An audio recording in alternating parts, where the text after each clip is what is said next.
Science by Manoj sir YouTube channel में आप सभी का एक बार फिर से स्वागत है। कुछ भारी व्यस्तता की वजह से और कुछ बरसात की वजह से आप लोगों को इस चैनल पर क्लास देखने को नहीं मिली, लेकिन हम पूरी कोशिश करेंगे कि आपको रेगुलर क्लास देखने को मिले। तो मैंने जो 10वीं क्लास का एनसीईआरटी का जो पहला चैप्टर था रासायनिक अभिक्रिया और समीकरण, उसमें मैंने अपने ये 2 वीडियो डाल दिए हैं और जो दूसरी वीडियो थी उसमें लास्ट में कुछ प्रॉब्लम आ गई थी। कुछ मैंने एक टॉपिक विकृति घनत्व वाला वो पिछली वीडियो में मैंने पढ़ा दिया था, लेकिन उसमें क्या है कि वो रिकॉर्डिंग बंद हो गई थी। इस वजह से एक तो टॉपिक बच रहा है पिछले मतलब पहले वाले चैप्टर का विकृति घनत्व वाला, और उसके बाद जो दूसरा टॉपिक बच रहा है एक बच रहा है कि समीकरणों को रासायनिक समीकरणों को संतुलित कैसे करते हैं।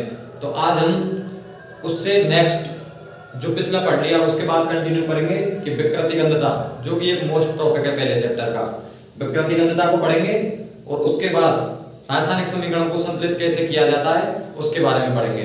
चलो तो बात करते हैं। सबसे पहले जो अगला टॉपिक है हमारा विकृति घनत्व, उसके बारे में बात करते हैं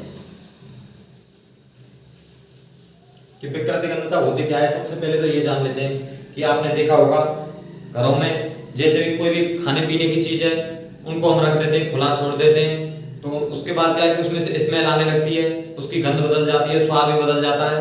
तो ये जो गंध और स्वाद बदली है इसी को विकृति घनत्व कहते हैं। तो चलो बात करते हैं अगले टॉपिक की, विकृति घनत्व। विकृति घनत्व,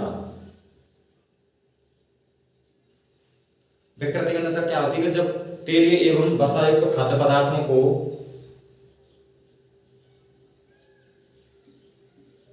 जब तेलीय एवं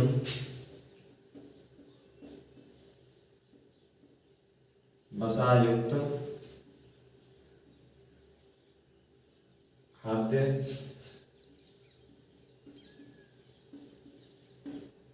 खाद्य पदार्थों को लंबे समय तक रखा जाता है तो उनकी गंध तथा स्वाद बदल जाते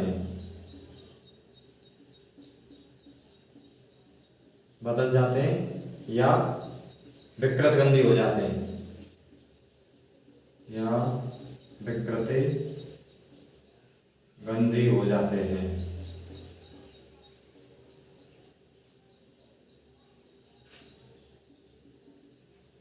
देखो विकृति घनत्व कहते किसे कि जब तेलीय एवं वसायुक्त तो खाद्य पदार्थों को लंबे समय तक खुला रखा जाता है तो उनकी गंध तथा स्वाद बदल जाते हैं, या फिर कैसे हो जाते हैं? विकृत गंधी।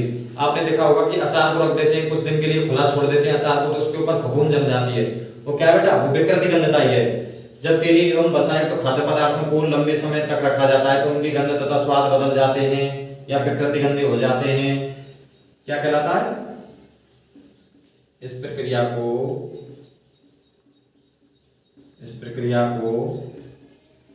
विकृति घनत्व कहते हैं। इस प्रक्रिया को विकृति घनत्व कहते हैं।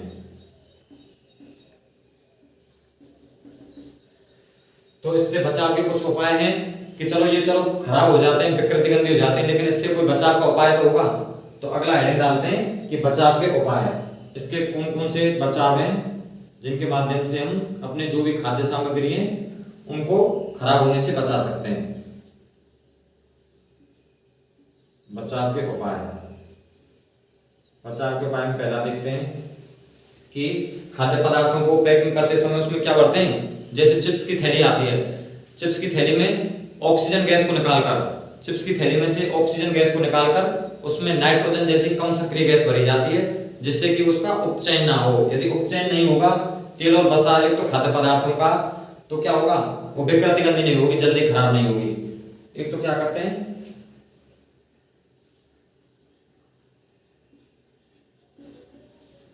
O2 जैसी गैस को हटाकर नाइट्रोजन जैसी कम सक्रिय गैस, नाइट्रोजन जैसी कम सक्रिय गैस का उपयोग करके।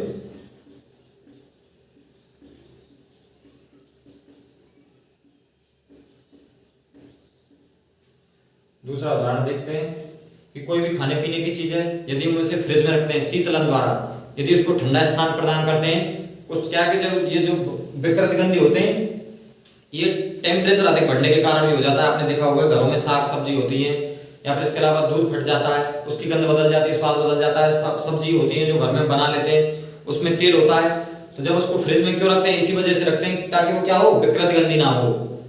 कैसी ना हो? विकृतिगंधी, खराब ना हो। दूसरा शीतलन द्वारा,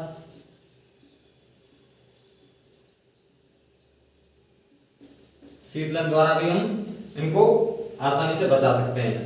इसके अलावा वायुरोधी बर्तनों का उपयोग करके, जिसमें वायुरोधी बर्तन कौन से होते हैं कि जिनमें अंदर तक ऑक्सीजन नहीं पहुंचे, उनको ढक के रख दें। यदि किसी चीज को हम ढक के रख देंगे तो उसकी क्या बेटा, वायुरोधी बर्तनों में ऑक्सीजन अंदर तक नहीं पहुंचेगी। यदि ऑक्सीजन नहीं पहुंचेगी तो क्या होगा, वो विकृतिगंधी नहीं होगा, उपचायक नहीं होगा।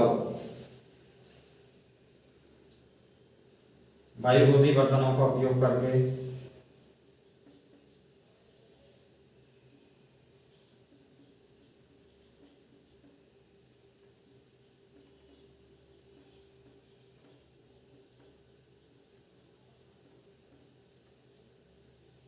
वायुरोधी बर्तनों का उपयोग करके भी हम विकृतिगंधता से बच सकते हैं।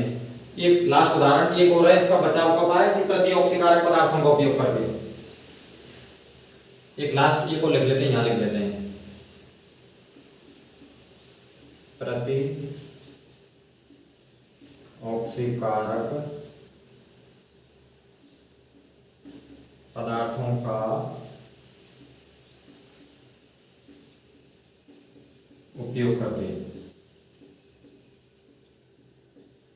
देखो, O2 जैसी गैस को हटाकर नाइट्रोजन जैसी कम सक्रिय गैस का उपयोग करके हम विकृतिगंधता से बच सकते हैं। शीतलन द्वारा कोई भी खाने पीने की चीज है, फ्रिज में रख दी, सब्जी हुई या जो दूध हुआ, उसको किसमें, फ्रिज में रख के आसानी से विकृतिगंधता से बचा सकते हैं।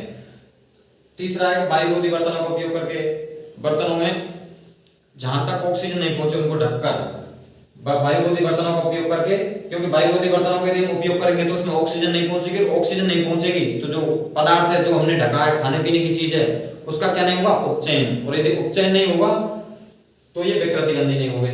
प्रतिऑक्सीकारक पदार्थ मिला के, जैसे कोई भी चीज है हम उसमें प्रतिऑक्सीकारक पदार्थ मिला देंगे तो उसका क्या नहीं होगा, उपचयन नहीं होगा। खाने पीने की चीज का उसका उपचयन नहीं होगा तो क्या होगा, उसकी गंध तथा स्वाद नहीं बदलेंगे, विकृतिगंधी नहीं होंगे। इसके उदाहरण की बात करें, विकृतिगंधता के उदाहरण की बात,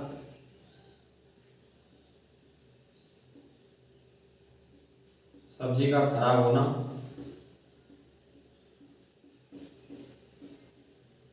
और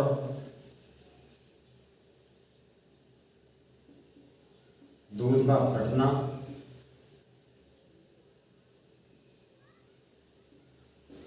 अचार पर फफूंद लगना। यह क्या होगा बेटा, इसके उदाहरण हो गए किसके, विकृतिगंधता के। जैसे सब्जी खराब हो जाती है, उसकी स्वाद तथा स्मेल बदल जाती है, गंध बदल जाती है। दूध फट जाता है, उसकी भी गंध तथा स्वाद बदल जाते हैं। अचार पर फफूंद लग जाती है, आपने देखा होगा अपने घरों में कि अचार को खुला रख देते हैं तो वो क्या होता है, उसमें उस पर फफूंद जम जाती है, इसलिए अचार को कहाँ रखते हैं, फ्रिज में। शीतलन द्वारा, शीतलन द्वारा क्या है, विकृतिगंधता से बचा जा सकता है। इसके बाद बात करते हैं हम, आपने एक उदाहरण और देखा होगा कि जैसे जो चिप्स की थैली वाला है, वो भी उदाहरण इंपॉर्टेंट है, उसे भी लिख लेना। यहां तक मिटा देते हैं।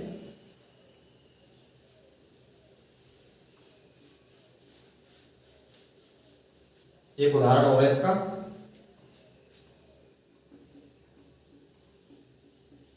चिप्स की थैली में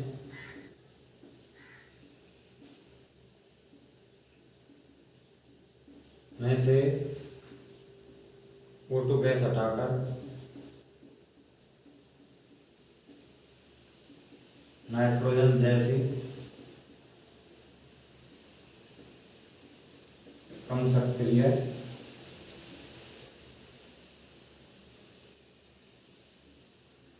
गैस का उपयोग किया जाता है।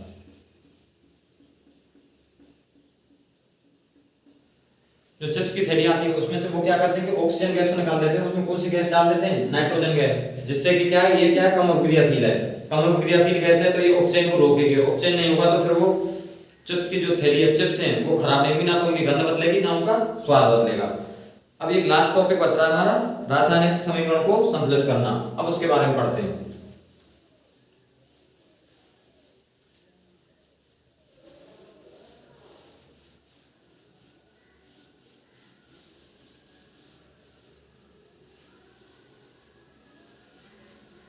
अगला टॉपिक है हमारा रासायनिक समीकरणों को संतुलित करना।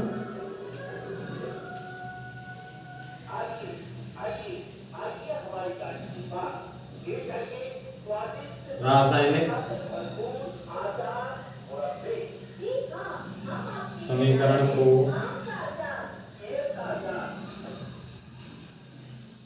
संतुलित करना। रासायनिक समीकरणों को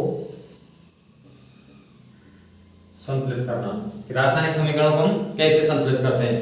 देखो, कोई भी रासायनिक अभिक्रिया है उसमें संतुलित समीकरण लिखना अत्यंत आवश्यक है। जैसे यदि हमारा एग्जाम होता है तो उसमें हमें जो भी समीकरण आएगा, जो भी अभिक्रिया होगी, उसको समीकरण को संतुलित करके लिखना है।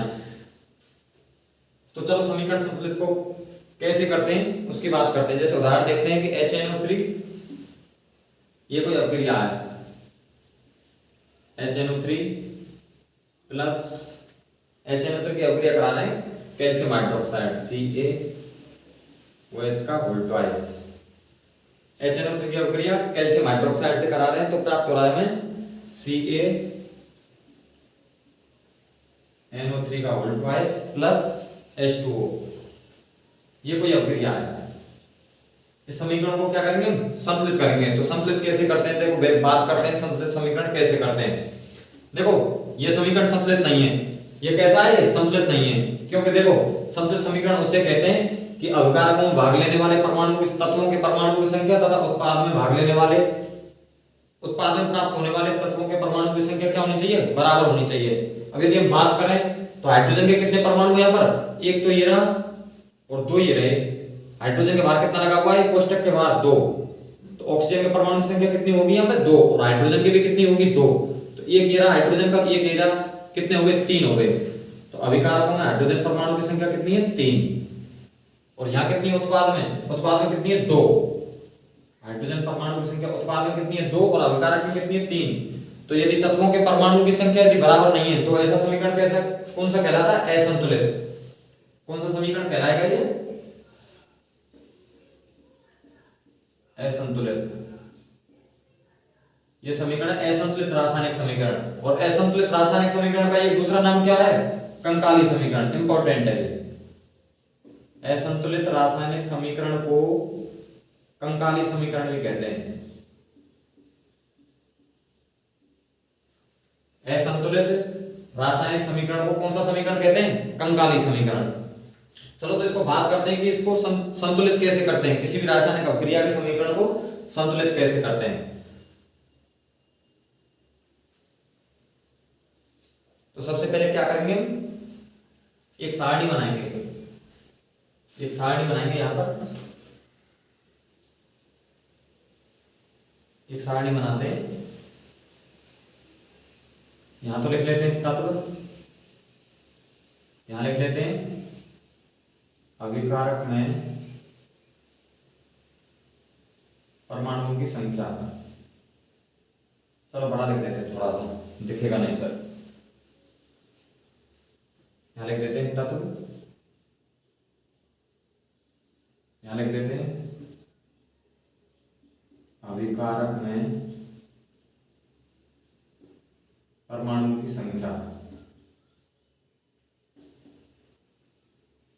अभिकारक में परमाणुओं की संख्या। इसके बाद लिख देते हैं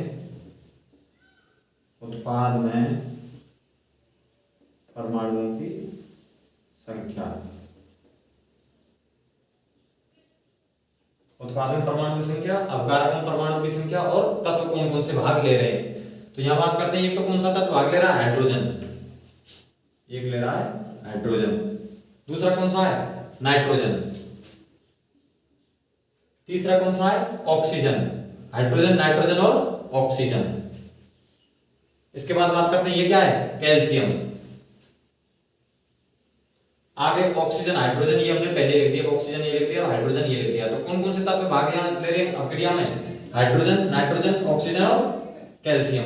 अब बात करते हैं कि जो हाइड्रोजन है अवकारक में उनके परमाणु की संख्या कितनी है। तो देखो अभी हमने देखा था कि हाइड्रोजन एक तो ये रहा, यहाँ कोई संख्या नहीं लग रही तो क्या है एक, तो हाइड्रोजन की एक परमाणु तो ये रहा और हाइड्रोजन के दो ये रहे, तो कितने हो गए अवकारकों में 3।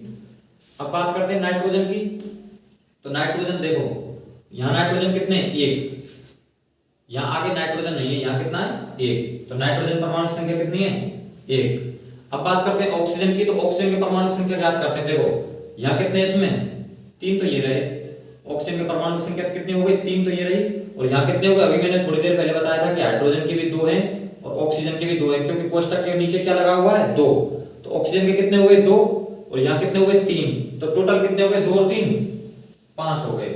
ऑक्सीजन के परमाणु की संख्या हो गई 5। अब कैल्शियम के परमाणु की संख्या की बात करते हैं। तो कैल्शियम के परमाणु की संख्या कितनी है 1, इसके नीचे कुछ भी नहीं लग रहा है तो हम क्या समझेंगे कि 1 है। तो कैल्शियम के परमाणु की संख्या कितनी हो गई 1। अब बात करते हैं उत्पाद में परमाणुओं की संख्या। उत्पाद कहां पर है, जो एरो के निशान के बाद जो प्राप्त होता है वो क्या होता है उत्पाद। मैंने आपको पिछली वीडियो में बताया था कि ये तो है अभिकारक, तीर के निशान से पहले और तीर के निशान के बाद जो भी हमें प्राप्त हो रहा है वो क्या है उत्पाद। तो उत्पाद में परमाणुओं की संख्या ज्ञात करते हैं। देखो कितनी है, हाइड्रोजन के देखते हैं सर्वप्रथम। हाइड्रोजन के कितने 2, हाइड्रोजन के नीचे कितना लगा हुआ है 2, तो हाइड्रोजन के परमाणुओं की संख्या हो गई 2। अब बात करते हैं नाइट्रोजन की। तो नाइट्रोजन देखो कोष्टक के बाहर कितना लगा हुआ है 2, तो नाइट्रोजन के कितने हो जाएंगे 2 परमाणु, यहाँ हो गए नाइट्रोजन के 2। अब ऑक्सीजन की बात करते हैं। ऑक्सीजन के देखो एक तो ये रहा और ये कितना है, ऑक्सीजन के नीचे कितना लगा हुआ 3, तो 3 का गुणा किसके साथ करेंगे बाहर लगे कोष्टक के 2 के साथ। ऑक्सीजन के नीचे 3 लगा हुआ है और कोष्टक के बाहर 2 है, तो ऑक्सीजन के परमाणु की संख्या कितनी हो जाएगी 3 × 2, 3 दूना 6, तो ऑक्सीजन के कितने हो गए यहाँ पर 6। अब बात करते हैं कैल्शियम की। अभिकारक में भी 1 था और उत्पाद में भी कितना है, इसके नीचे कोई क्या लगा हुआ है 1, समझो 1 लगा हुआ है, ये कोष्टक में बंद है NO3, तो कैल्शियम के परमाणु की संख्या कितनी हो गई उत्पाद में 1। अब देखो ज्ञात करते हैं कि देखो किसके बीच कितना डिफरेंस है, यहाँ कितना हाइड्रोजन के 3, यहाँ कितना है 2, यहाँ नाइट्रोजन का 1, उत्पाद में 2, अभिकारक में ऑक्सीजन का 5 और उत्पाद में 6, कैल्शियम का कितना है 1 और यहाँ पे भी उत्पाद में 1 है। तो ये जब ये बराबर हो जाएंगे अभिकारक में परमाणु की संख्या और उत्पाद में परमाणु की संख्या, तो हम कहेंगे कि समीकरण संतुलित है। तो सबसे पहले हम क्या करते हैं कि यहाँ जो नाइट्रोजन है इसको संतुलित करते हैं। देखो कैसे करेंगे, यहाँ पर उत्पाद में परमाणु की संख्या 2 है, अभिकारक में 1 है, तो यदि हम इसमें 2 का गुणा करते हैं 2 × 2 कितने हो गए यहाँ पर 2, और अब कितने हो गए उत्पाद में नाइट्रोजन की परमाणु की संख्या 2, 2 = 2, तो ये नाइट्रोजन संतुलित हो जाएगा। तो हमें 2 का गुणा करना है, कितने का गुणा करना है 2 का, और कहां करना है अभिकारक में, और किस में करना है नाइट्रोजन वाले यौगिक में करना है। तो देखो नाइट्रोजन वाले यौगिक में बात करते हैं। नाइट्रोजन कहां है सबसे पहले, ये देखो इसमें पहले वाले इसमें नाइट्रोजन कहां है, इसमें है, तो नाइट्रोजन वाले में कितने का गुणा करना हमने 2 का। चलो तो गुणा करते हैं 2 का, 2HNO3 प्लस नाइट्रोजन वाले में गुणा करना है बस। इसमें नाइट्रोजन नहीं है तो इसमें गुणा नहीं करेंगे, इसको ऐसे लिख देंगे एज इट इज, CaOH का होल ट्वाइस एरो, इसको ऐसे लिख देंगे, इसमें कोई बदलाव नहीं किया है तो इसको उत्पाद को ऐसे लिख देंगे CaNO3 का होल ट्वाइस प्लस H2O। अब देखो दोबारा बात करते हैं, यहाँ पहली सारणी बना ली, आपको दोबारा से बनाना है अगले, मतलब ये सारणी बनाने के बाद दूसरी सारणी बनानी है ऐसी सेम। अब क्या करेंगे दोबारा से हमने परमाणुओं की संख्या लिखेंगे। हमने कहा बदलाव किया है अभिकारक में, उत्पाद में तो हमने कोई बदलाव नहीं किया, तो उत्पाद की परमाणु संख्या तो ये रहेगी। अब बात करेंगे हम अभिकारक में, और अभिकारक में परमाणु संख्या को बात करते हैं। देखो अब देखो हाइड्रोजन के परमाणु कितने हो गए यहाँ देखते हैं।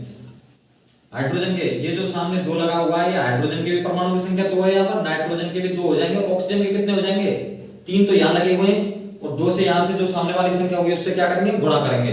तो देखो हाइड्रोजन के कितने हो गए 2 ये रहे, H के सामने क्या लगा हुआ है 2, तो 2 हाइड्रोजन परमाणु ये रहे और 2 ये रहे, कितने हो गए 4। हाइड्रोजन के कितने हो गए 4। देखो 2 हाइड्रोजन ये रहे और H के नीचे यहाँ 2 लगा हुआ है कोष्टक के बाहर, तो 2 और 2 कितने हो गए 4। अब नाइट्रोजन के परमाणु की संख्या बात करते हैं। N के आगे नाइट्रोजन का कितना लगा हुआ है 2, और यहाँ नाइट्रोजन है ही नहीं, तो नाइट्रोजन के परमाणु की संख्या कितनी हो गई 2। अब ऑक्सीजन के परमाणु की संख्या की बात करते हैं। तो देखो ये जो 3 है सामने वाले 2 से गुणा होगा, ऑक्सीजन के यहाँ कितने दे रखे 3, इस 3 का किससे गुणा करेंगे 2 से, क्योंकि सामने वाली जो संख्या है वो सभी के परमाणुओं की संख्या होगी जो तत्व दे रखे हैं इसमें।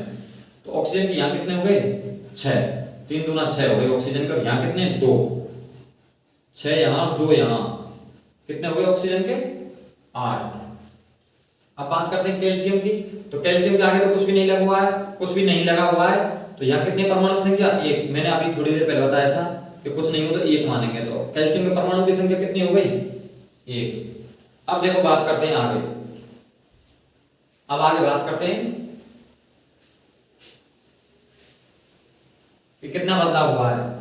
देखो अब यहाँ पर कितने नाइट्रोजन बराबर हो गया, अभी थोड़ी देर पहले हमने सबसे पहले किसको संतुलित किया था नाइट्रोजन को, तो नाइट्रोजन के 2 यहाँ पर भी 2।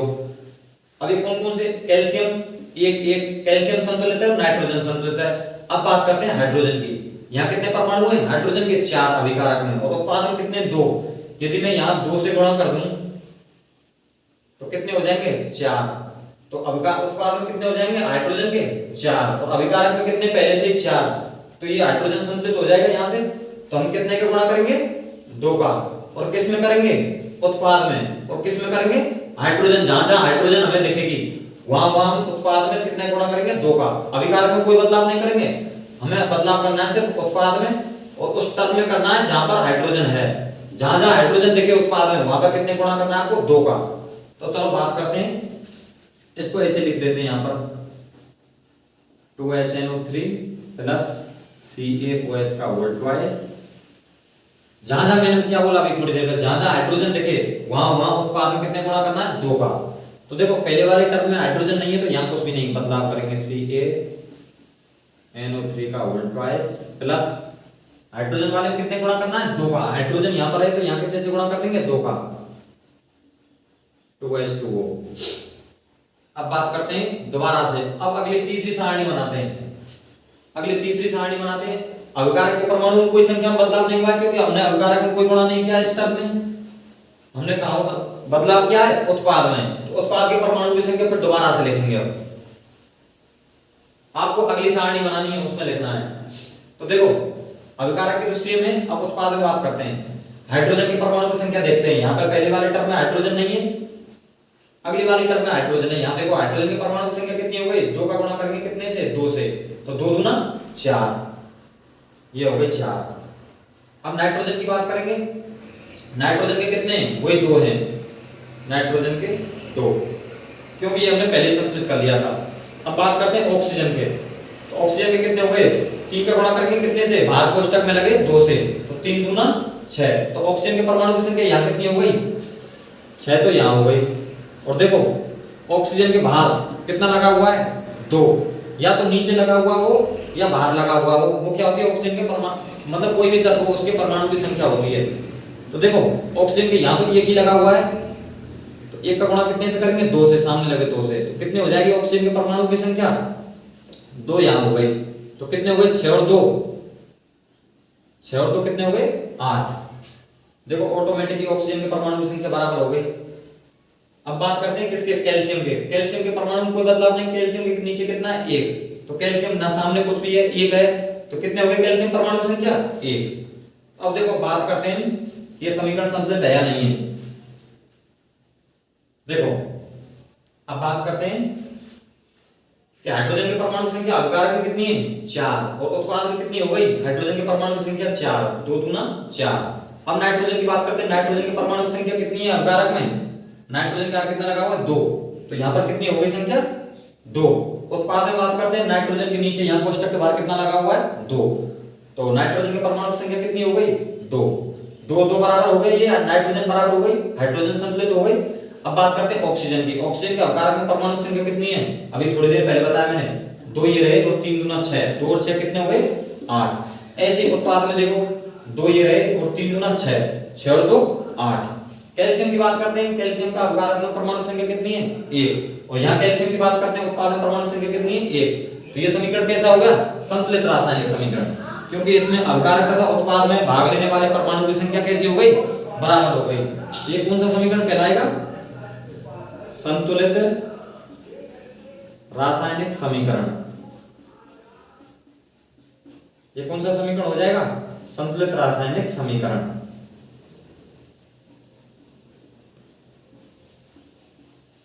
ये हो गया संतुलित रासायनिक समीकरण। अब बात करते हैं अगले उदाहरण की। आपको हर बार नई सारणी बनानी है। सबसे बेस्ट तरीका है रासायनिक किसी भी रासायनिक समीकरण को संतुलित करने का। थोड़ा लॉन्ग है लेकिन इससे कभी भी आपको समीकरण संतुलित करने में कभी भी कोई गलती नहीं होगी। तो ये जो तरीका बता रहा हूं ये सबसे बेस्ट है, यही आपकी बुक में दे रखा है वैसे भी। अब बात करते हैं अगले उदाहरण की। अगले उदाहरण की बात करते हैं। आप जैसे जैसे प्रैक्टिस करोगे आपके भी हैबिट में आ जाएगा।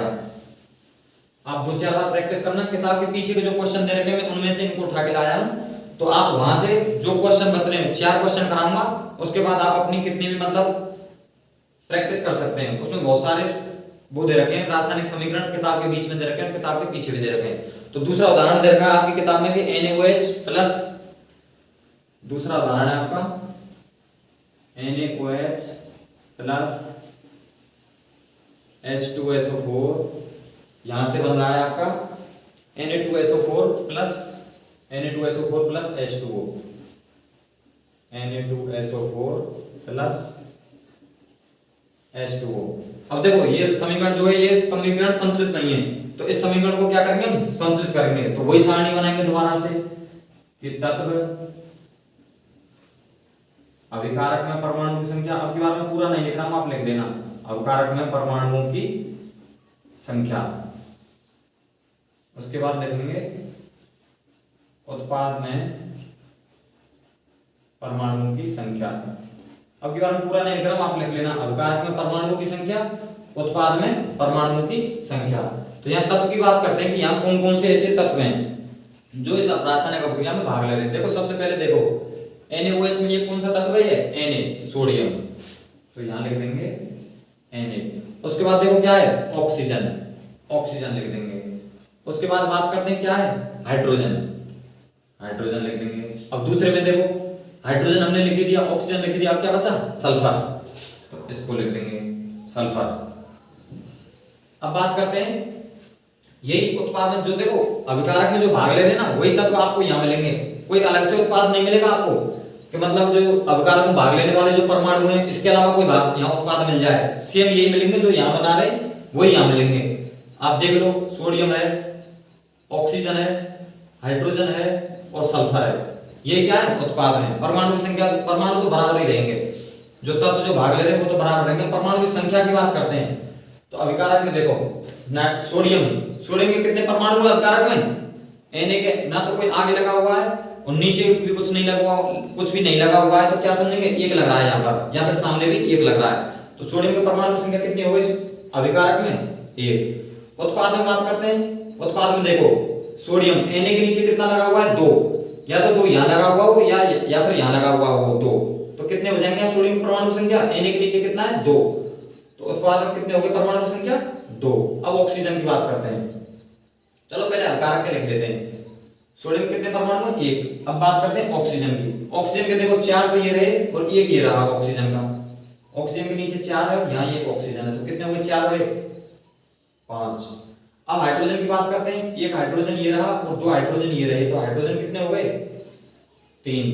और सल्फर की बात करते हैं, सल्फर यहाँ तो है नहीं, यहाँ है कितना है 1, ये हो गया सल्फर 1। अब यहाँ तक देखो आपकी समझ में आया है कि नहीं आया है। यदि समझ में नहीं आ रहा हो तो वीडियो को दोबारा से देखें, आपको सब कुछ समझ में आएगा। इसके बाद बात करते हैं देखो उत्पाद में, उत्पाद में परमाणु की संख्या की बात करते हैं बेटा। तो देखो ऑक्सीजन के कितने परमाणु हैं यहाँ पर, सोडियम के तो मैंने लिख लिए, Na के नीचे 2 लग रहा है। अब बात करते हैं ऑक्सीजन की, तो 4 ये रहे ऑक्सीजन को, 1 ये रहा, कितने हो गए 5। ऑक्सीजन 4, 1 ऑक्सीजन ये रहा, 5 हो गए। अब बात करते हैं हाइड्रोजन की, तो हाइड्रोजन कितने 2, हाइड्रोजन कितने 2। अब बात करते हैं सल्फर की, तो सल्फर का कितना है 1। अब देखो यहाँ कौन कौन सी चीज पहले से ही संतुलित है। ऑक्सीजन के परमाणु अभिकारक में 5 है, उत्पाद में 5 है, तो अब ऑक्सीजन क्या है संतुलित है। सल्फर की बात करते हैं तो सल्फर का कितना है यहाँ पर 1 और उत्पाद में कितना है 1, तो ये दोनों चीज तो पहले से ही संतुलित है। अब करेंगे हम किसको, सबसे पहले बात करते हैं सोडियम की, तो यहाँ कितने उत्पाद में परमाणु की संख्या 2 और अभिकारक में कितनी है 1, तो यदि मैं इसमें 2 से गुणा कर दूं तो कितने हो जाएंगे 2, उत्पाद में कितने हो जाएंगे 2, तो ये सोडियम बराबर हो जाएगा नहीं हो जाएगा, हो जाएगा। तो हमें किससे गुणा करना है 2 से, और कहां करना है अभिकारक में, और कौन से परमाणु में तत्व में करना है सोडियम में। दोबारा से समझो कितने का गुणा करना है हमने 2 का, जो सामने वाली संख्या उसका जस्ट विपरीत कर दो। जैसे थोड़ा सा समझें, जैसे सोडियम है अभिकारक में परमाणु की संख्या दे रखी है 5 और यहां दे रखी है 4, तो इसको संतुलित कैसे करेंगे, तो देखो इस 5 का गुणा करते हैं यहां पर 4 में, चलो 5 से गुणा करते हैं, 5 चौका 20। अब क्या करेंगे, अब यहां 20 हो जाएंगे, यहां कितने रह गए 5, तो इसको 5 को 20 कैसे बनाएंगे, इस 5 वाली संख्या में इसकी अपोजिट जो यहां सामने दे रखी है उसका गुणा कर देंगे, कितने का 4 का, तो यहां कितने हो जाएंगे 20, 20 20 बराबर हो जाएंगे। एक चलो दूसरा उदाहरण और समझते हैं कि जैसे परमाणु संख्या यहां दे रखी है, ये दे रखा है ऑक्सीजन, अभिकारक में परमाणु की संख्या दे रखी है 3 और यहां दे रखी है 8। अब बात करेंगे कि सर इनको कैसे संतुलित, इनको कैसे बराबर करेंगे, तो आमने सामने वाली संख्या का आपस में गुणा कर देंगे, जैसे 3 का गुणा तो यहां कर दें और 8 का गुणा यहां कर दें। 8 का गुणा यहां करेंगे तो 8 3 24 और 3 का यहां करेंगे तो 8 3 24, हो जाएगा नहीं हो जाएगा बराबर, हो जाएगा। चलो तो आगे बढ़ते हैं। अब देखो हमें कितने से गुणा करना है 2 से, किस में करना है अभिकारक में, और कौन से तत्व में करना है सोडियम वाली, जो जहां जहां सोडियम दिख रहा है वहां 2 का गुणा करेंगे। तो चलो गुणा करते हैं 2 का, तो यहाँ सोडियम कहाँ है पहले वाले टर्म में बेटा, तो यहाँ कितने से गुणा करेंगे 2 से, 2NaOH प्लस H2SO4, इसमें नहीं करेंगे 2 से गुणा, क्योंकि यहाँ पर क्या है सोडियम नहीं है, सोडियम कहाँ पर है पहले वाले टर्म में। उत्पाद में कोई बदलाव हमें नहीं करना है, उत्पाद तो ऐसे लिखना है Na2SO4 प्लस H2O। अब देखो बात करते हैं दोबारा से, आपको अगली सारणी बनानी है, बात करते हैं ये संतुलित हुए या नहीं हुए, तो उत्पाद में तो ये रहेंगे। अब हमें अभिकारक के परमाणु की संख्या चेक करनी है, तो चलो चेक करते हैं कि अभिकारक के परमाणु की संख्या कितनी हो गई है। सोडियम की बात करते हैं, सोडियम के देखो सोडियम के आगे कितना लगा हुआ है Na के आगे 2, तो सोडियम के परमाणु की संख्या कितनी हो जाएगी 2। अब ऑक्सीजन के परमाणु की संख्या की बात करते हैं, तो देखो पहले यहाँ 1 था लेकिन अब सामने क्या लगा दिया हमने 2 से गुणा कर दिया, तो ऑक्सीजन के परमाणु की संख्या बदल गई नहीं बदल गई, कितनी हो गई 1 से बढ़ के यहाँ कितनी हो गई 2, तो ऑक्सीजन के परमाणु की संख्या कितनी है 2। 2 तो यहाँ पर है और यहाँ पर देखो 4 यहाँ पर है, तो कितने हो गए टोटल 6, 2 यहाँ और 4 यहाँ, कितने हो गए 6। अब हाइड्रोजन के परमाणु की संख्या की बात करते हैं, तो अभिकारक में देखो हाइड्रोजन के परमाणु संख्या कितनी हो गई 2, तो ये रहे, और हाइड्रोजन के आगे यहाँ कितना लगा हुआ है 2, तो 2 हाइड्रोजन यहाँ से और 2 हाइड्रोजन यहाँ से, तो हाइड्रोजन हो गए 4, 2 यहाँ और 2 यहाँ, 4 हो गए हाइड्रोजन। और सल्फर की बात करते हैं तो सल्फर कितना है 1 ही है। अब बात करते हैं देखो कौन कौन सी चीज संतुलित हो गई, सोडियम संतुलित और सल्फर संतुलित। अब हाइड्रोजन की बात करते हैं, पहले हाइड्रोजन को संतुलित करते हैं, यहाँ कितना है 4 और यहाँ कितना है 2, तो यदि मैं यहाँ 2 से गुणा कर दूं, 2 से गुणा कर दूं मैं, तो परमाणु की संख्या 4 यहाँ पर हो जाएगी, अभिकारक में 4 है ही है, लेकिन उत्पाद में 4 हो जाएगी नहीं हो जाएगी, हो जाएगी। तो कितने से गुणा करना है मुझे 2 से, किस में करना है उत्पाद में, कौन से तत्व में करना है, कौन से तत्व में गुणा करना है मुझे हाइड्रोजन, क्योंकि हाइड्रोजन को संतुलित कर रहे हैं। तो हाइड्रोजन में जहां जहां आपको उत्पाद में हाइड्रोजन दिखे वहां कितने से गुणा करना है आपको 2 से, कहां करना है उत्पाद में। तो चलो उत्पाद कौन से हुए तीर के निशान बाद वाले, और हाइड्रोजन आपको कहां दिख रही है सिर्फ इसमें दिख रही है, तो इसमें कितने से गुणा करेंगे 2 से। चलो तो 2 से गुणा करते हैं, इसको ऐसे लिखा रहने देते हैं, अभिकारक में कोई चेंज नहीं करेंगे, NaOH प्लस H2SO4, यहाँ हाइड्रोजन नहीं है तो इसमें कोई बदलाव नहीं करेंगे, Na2SO4 प्लस H2O, इसमें कितने से गुणा करना है 2 से, क्योंकि यहाँ क्या है हाइड्रोजन, यहाँ गुणा कर दिया हमने 2H2O। अब देखो बात करते हैं दोबारा से इनकी काउंटिंग करते हैं, किसके कितने परमाणु संख्या में कमी या वृद्धि हुई है। तो हमने अभिकारक में कोई गुणा नहीं किया है, तो अभिकारक में कोई चेंज नहीं होगा। कहां होगा चेंज? उत्पाद के परमाणु की संख्या में। तो उत्पाद के परमाणु की संख्या लिखते हैं। तो देखो सोडियम के कितने उत्पाद में? 2। और ऑक्सीजन के देखो 4 ये रहे ऑक्सीजन के, और ऑक्सीजन के 2 ये रहे। 4 ये रहे और 2 ये रहे, कितने हो गए? 6। अब बात करते हैं हाइड्रोजन की। तो हाइड्रोजन देखो, हाइड्रोजन की परमाणु संख्या कहां पर? उत्पाद में। हाइड्रोजन 2 दूना 4। हाइड्रोजन की परमाणु संख्या कितनी हो गई? 4। यहां पर हाइड्रोजन है ही नहीं, तो यहां हाइड्रोजन हो गए 4। और सल्फर, सल्फर एक है। तो अब देखो अभिकारक में परमाणु की संख्या और उत्पाद में परमाणु की संख्या बराबर है कि नहीं है? सोडियम, ऑक्सीजन, हाइड्रोजन और सल्फर की। अभिकारक में 2 6 4 है और उत्पाद में भी 2 6 4 है। तो ये समीकरण कैसा हो गया? संतुलित हो गया। एक अगले उदाहरण की बात करते हैं आगे। ये जो मेथड, जो समीकरण को संतुलित करने की जो विधि है ना, इस विधि का एक स्पेशल नाम है। इस विधि को कहते हैं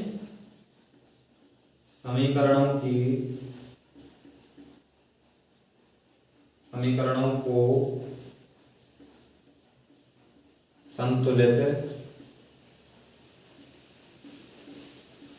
करने की इस विधि को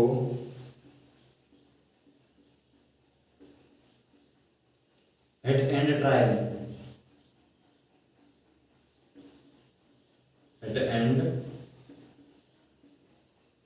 विधि कहते हैं।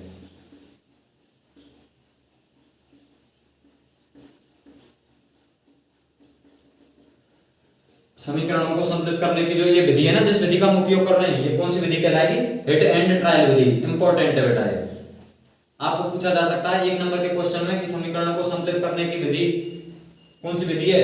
हिट एंड ट्रायल विधि। किस मेथड से संतुलित करते हैं? हिट एंड ट्रायल मेथड से।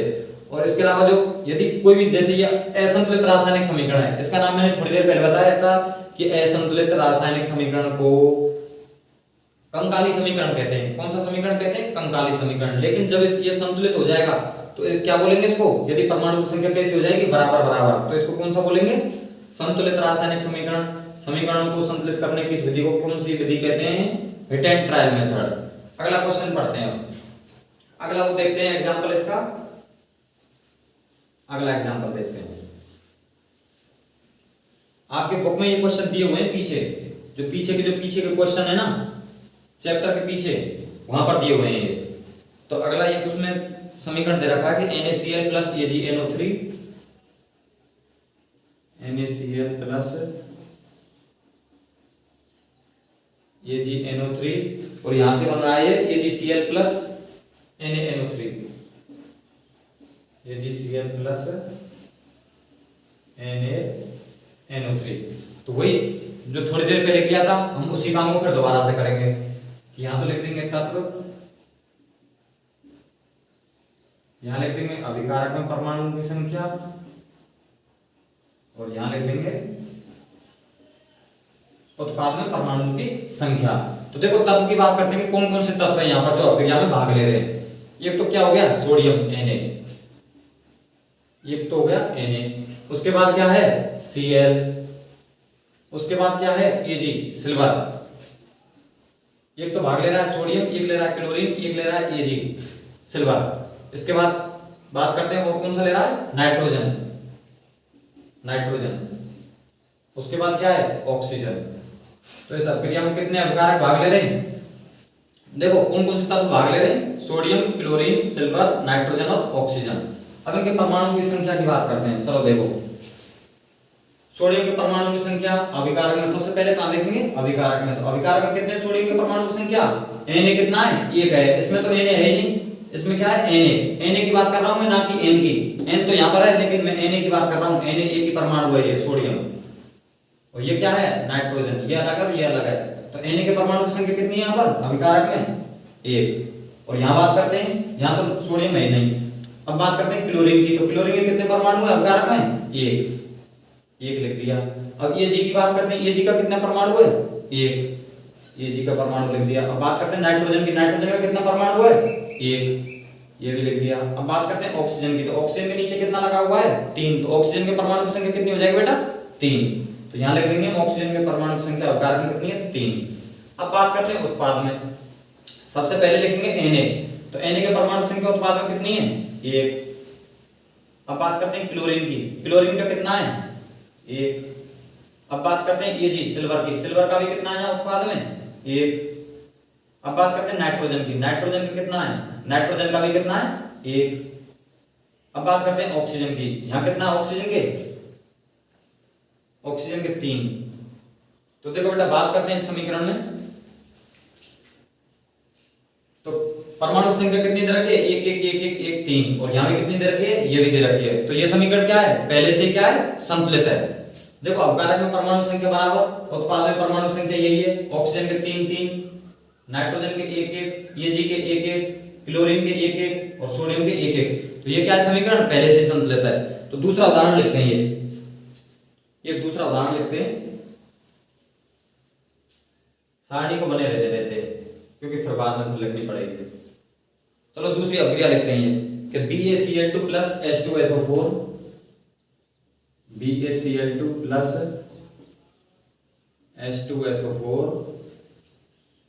यहां से इसकी अभिक्रिया होगी तो क्या बनेगा? BaSO4 plus HCl, BaSO4 plus HCl। अब इसमें तत्वों के परमाणु की संख्या लिखेंगे। चलो तो लिखते हैं, देखो यहाँ कौन कौन से तत्व अभिक्रिया में भाग ले रहे हैं? एक तो हो गया Ba बेरियम, एक हो गया क्लोरीन, एक हो गया हाइड्रोजन, एक हो गया सल्फर और एक हो गया ऑक्सीजन।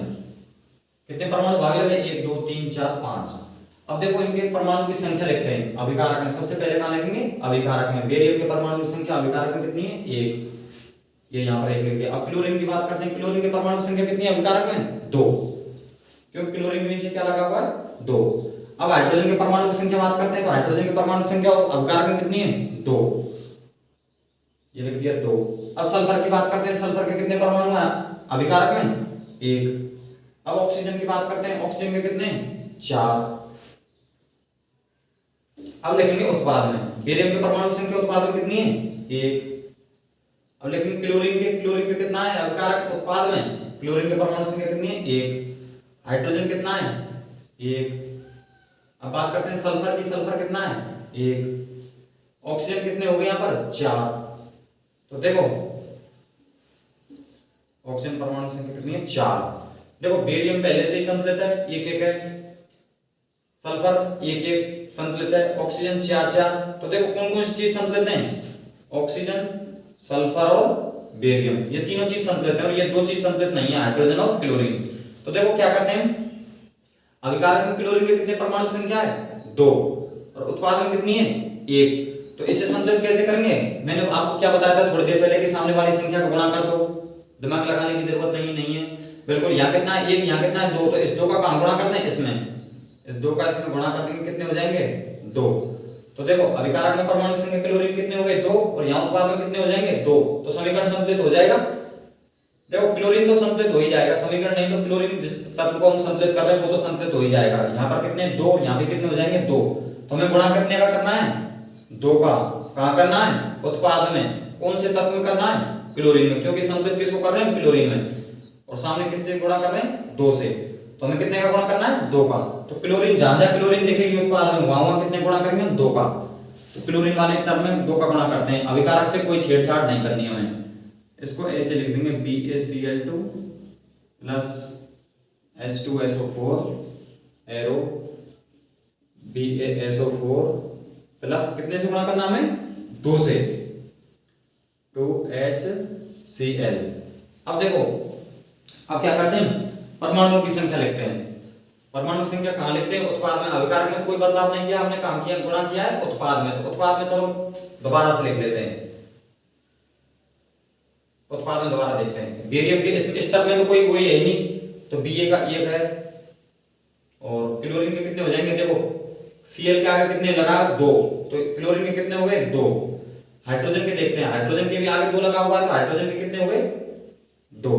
सल्फर की बात करते हैं, सल्फर यहाँ 1 है, और ऑक्सीजन की बात करते हैं, ऑक्सीजन कितने? 4। तो आप देखो ये समीकरण संतुलित हो गए ना।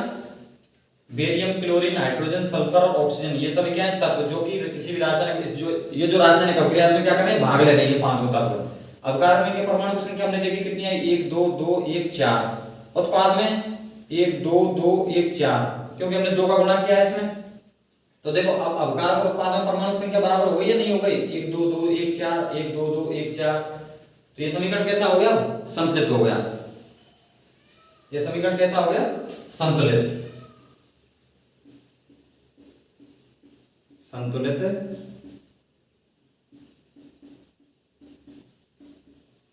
रासायनिक समीकरण। तो देखो बेटा, अब मैंने जो पहला चैप्टर है आपको ये मैंने कंप्लीट करा दिया, इसके नोट्स कंप्लीट बनवा दिए हैं। इनमें से क्वेश्चन कहीं आपको बाहर देखने को नहीं मिलेगा।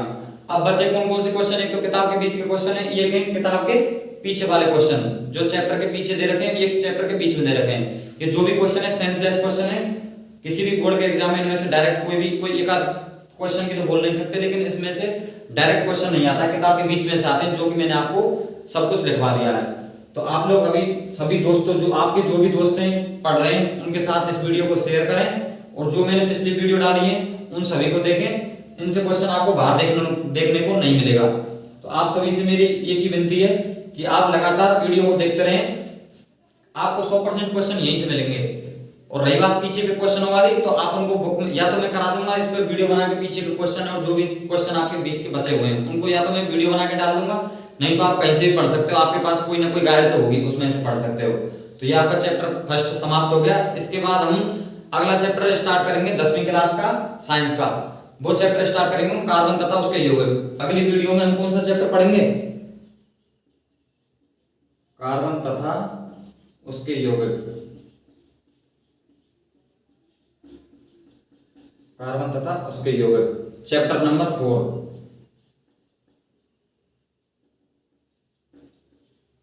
अगली वीडियो में हम साइंस के कौन से चैप्टर को पढ़ेंगे?